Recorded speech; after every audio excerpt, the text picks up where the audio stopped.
Hey everybody, it's Monday. Welcome to First Look. I'm Rome Hartman. Katie is out busy shooting a story, so I'm a poor substitute, but I'm it for today. Bill Owens and I are just going over a script of a Barry Peterson story about North Korea, and that's obviously the big story for us for today.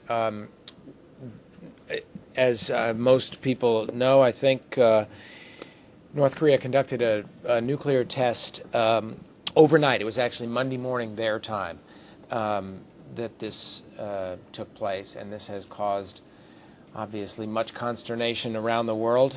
We have a whole bunch of teams of correspondents working on this. David Martin, our Pentagon correspondent, who is going to sort of have intelligence reports on the nuclear test, how big it was, where it took place, what it means, and obviously our intelligence community is trying very hard to figure out what North Korea's intentions are. Jim Axelrod at the White House is covering the Bush administration's response, as well as reaction at the United Nations and around the world. In the region, obviously, there's great consternation in Japan and in China and in South Korea. Obviously, they're much closer geographically to this, and it's a cause of great concern. So we have a number of, and Barry Peterson, who's our Asia correspondent, is in Tokyo. He travels and does stories throughout the region. Happens to be working in Tokyo tonight, and will offer a story that reminds us a little bit of the background there, both the Korean conflict, Kim Jong-il, the North Korean leader, to help remind us who this guy is and some of the strange things he's done over the years. So that's obviously our big story of the day, and we're covering it like a blanket.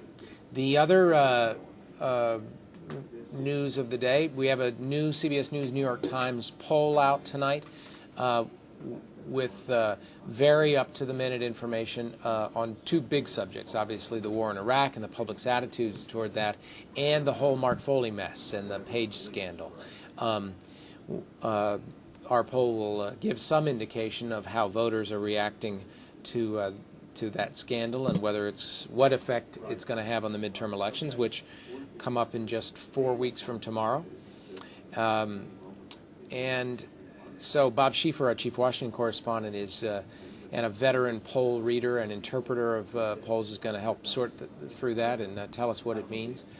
A lot of other interesting stuff. Hope everybody had a good weekend. Hope you tune in tonight. And that's it for First Look. Katie will be back tomorrow.